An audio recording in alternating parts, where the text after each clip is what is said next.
अस्सलाम वालेकुम। आज के लेक्चर में हमने देखना है कि कौन सी नीश जो है या निच, अच्छा ये जो वर्ड है इसको अमेरिकन्स जो है इसको निच बोलते हैं और ब्रिटिश लोग इंग्लैंड के वो इसको नीश बोलते हैं। ठीक है, अब जो आपकी प्रोनाउंसिएशन है आप वैसे इसको प्रोनाउंस करें।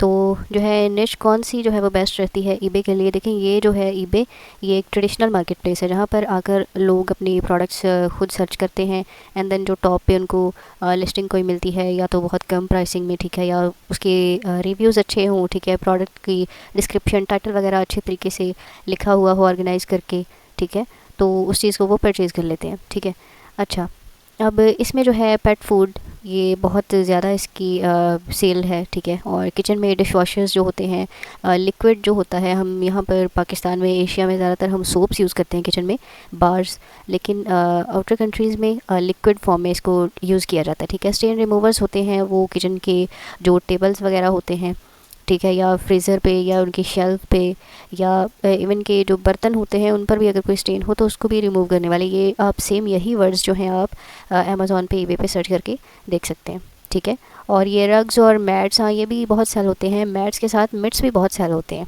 ठीक है, ये जो हम कुकिंग का काम करते हैं, शेफ़ वगैरह औरतें, ठीक है, किचन में, तो अवन में से हम कोई भी गर्म चीज़ बर्तन वगैरह निकालने के लिए जो वो ग्लव्स पहनते हैं उनको मिट्स कहते हैं। ओके, तो बाथरूम में यूज़ होने वाली प्रोडक्ट्स, ठीक है, उनमें डिटर्जेंट्स आ जाते हैं, या वो जिस तरह हार्पिक वगैरह हम यूज़ करते हैं वॉशरूम को धोने के लिए, टॉयलेट को, इवन के कमोड वगैरह को, वो सारी चीज़ें, शैम्पू और जो सोप्स हैं, ठीक है, ब्यूटी प्रोडक्ट्स भी बहुत सेल होती हैं। ओके, और उसके बाद ये स्नैक्स वगैरह, candies, chocolate bars, biscuits, cookies, ये भी बहुत ज़्यादा सेल होते हैं। ठीक है, ये कुछ निशेस हैं, आपने इन प्रोडक्ट्स को देख लेना है।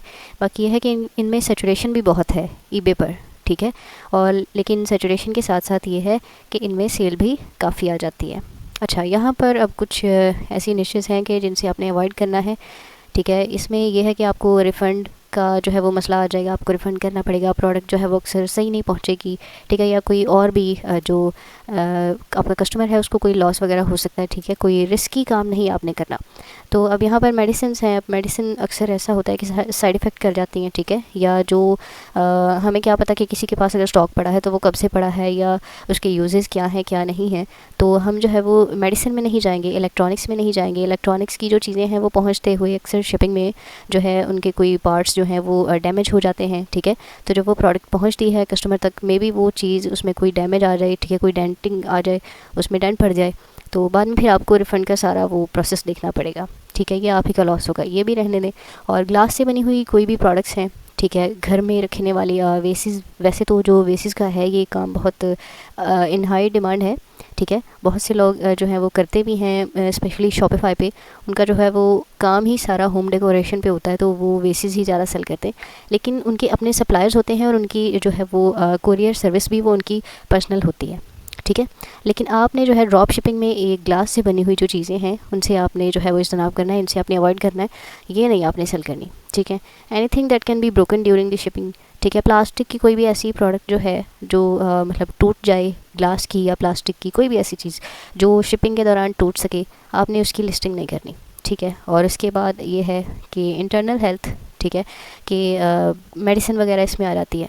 ठीक है, कि कोई भी मेडिसिन हम अगर सेल करते हैं या ड्रग हो गए, तो उनको जो है वो इनटेक करने के बाद जो नेक्स्ट पर्सन है उसके हार्ट को कोई इशू बन जाए, लंग्स का इशू बन जाए, स्टमक का या फिर किडनीज़ का, ठीक है, तो उसके बाद वो केसेस तक बात चली जाती है। ठीक है, तो आपने इन चीज़ों से अवॉइड करना है।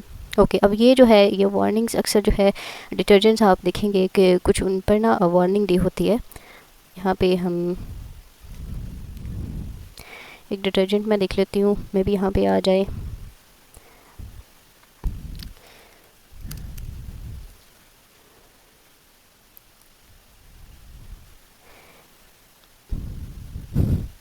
ओके, यहाँ से अब हम कोई डिटर्जेंट देखते हैं, इनमें से कोई एक था जिस पे वार्निंग वगैरह दी हुई थी उन्होंने कि आइज़ इरिटेशन हो सकती है। ठीक है, और इवन के ग्लव्स भी अगर आप पहन के इसे यूज़ करें तो आपके जो हाथ हैं उनमें कोई मसला आ सकता है, उनकी स्किन डैमेज हो सकती है।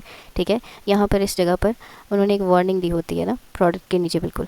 तो आपने कोशिश करनी है कि इस तरह की जो प्रोडक्ट है आप वो भी लिस्ट ना करें। ठीक है, बाद में जो आपको रिटर्न करना पड़े या बाद में जो कस्टमर की जो हेल्थ है उसको जो ख़राब करे। ओके। और उसके बाद tin pack liquid items, liquid items जी बिल्कुल, कोल्ड ड्रिंक्स वगैरह जो हैं या फिर ऑयल हो गया, ठीक है, इस तरह की चीज़ें, इनसे भी आपने अवॉइड करना है।